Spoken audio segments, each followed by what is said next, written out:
games in Europe, so to go to the next round and play these games in this atmosphere.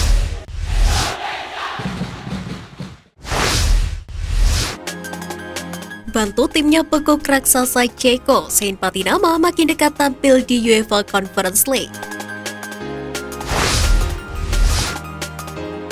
Saint Patinama punya kans mengharumkan nama Indonesia di kompetisi elit Eropa pada musim 2022-2023 ini. Pasalnya, calon penggawa naturalisasi timnas Indonesia tersebut tengah berjuang meloloskan klubnya Viking FK menuju Liga Konferensi Eropa atau UEFA Conference League. Saat ini Viking FK dan Saint Patinama sudah memastikan satu tempat di kualifikasi ketiga pasca menggebuk raksasa Republik Ceko Sparta Praha. Dengan hasil imbang 0-0 di leg pertama, Viking FK mampu lolos ke babak selanjutnya berkat kemenangan 2-1 di leg kedua. Saint Patinama sendiri cukup punya andil besar dengan tampil 90 menit penuh di posisi bek kiri. Pemain berdarah Belanda itu dapat mematikan pergerakan pemain lawan. Lawan Viking FK di kualifikasi ronde ketiga sudah ditentukan oleh UEFA dan Liga Konferensi Eropa, yakni kesebelasan asal Irlandia, Sligo Rovers. Ketimbang Sparta Praha, calon lawan yang akan dihadapi pada 4 Agustus 2022 mendatang tersebut memang kalah pamor, namun tetap tidak bisa diremehkan. Nantinya jika berhasil lolos, maka mereka sudah akan ditunggu babak playoff di mana masih ada puluhan tim yang berambisi untuk melaju ke putaran final.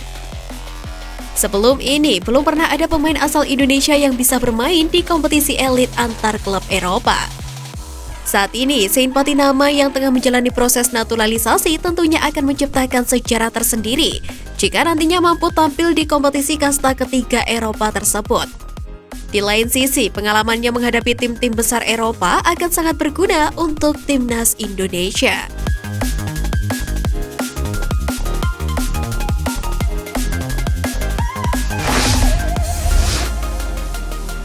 Media Vietnam hina timnas Indonesia.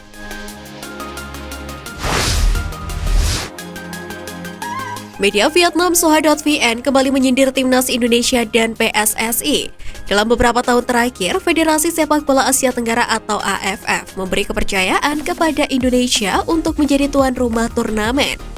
Ambil contoh tahun ini yang mana Indonesia dipercaya menjadi tuan rumah di 3 event kelompok umur AFF.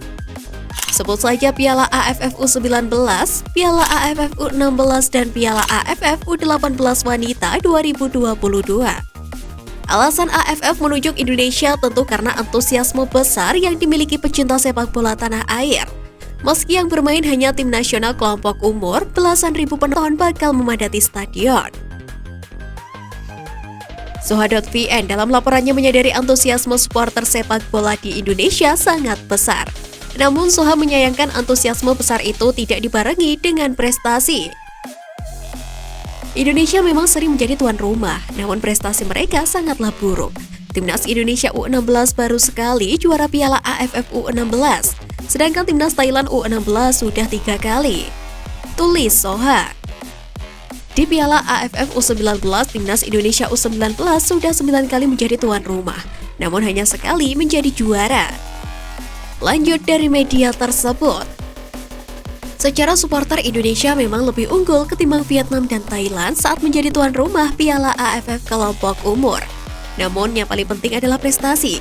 Indonesia jauh tertinggal dari Vietnam dan Thailand. Tegas media Soha.vn. Sekarang tugas timnas Indonesia U16 untuk membungkam media Vietnam tersebut. Sekedar diketahui, Indonesia menjadi tuan rumah Piala AFF U16 2022 yang dilangsungkan di Yogyakarta pada 31 Juli hingga 12 Agustus 2022. Timnas Indonesia U16 tergabung di grup A bersama dengan Vietnam, Filipina, dan Singapura.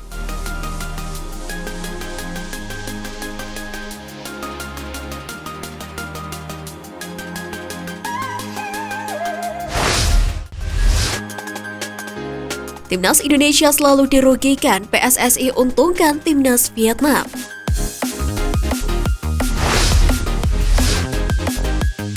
PSSI terlalu baik kepada timnas Vietnam U16 yang akan mentas di Piala AFF U16 2022 yang digelar di Yogyakarta pada 31 Juli hingga 12 Agustus mendatang. Sebagaimana diketahui, timnas Vietnam sudah tiba di Yogyakarta pada Kamis 28 Juli sore. Selama bermain di Piala AFF U16 2022, timnas Vietnam juga ditempatkan di hotel berbintang 4. Tempat latihan yang didapatkan timnas Vietnam U16 bisa dibilang salah satu yang terbaik di Yogyakarta. Ditambah lagi, jarak tempuh yang dekat antara hotel dan tempat latihan sangat menguntungkan tim berjuluk The Young Golden Star tersebut. Bui Hoang Son dan kawan-kawan memiliki waktu yang banyak untuk beristirahat. Hal itu sangat berbeda ketika timnas Indonesia U23 ambil bagian di SEA Games 2021 Vietnam.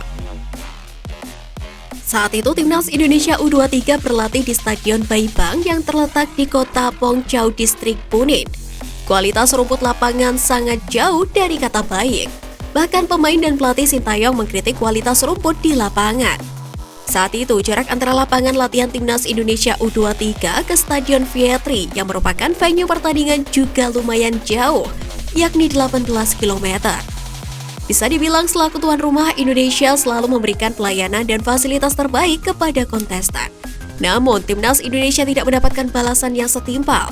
Saat event bergulir, para rival seperti Vietnam, Thailand, atau bahkan Federasi AFF sendiri kerap merugikan skuad Garuda.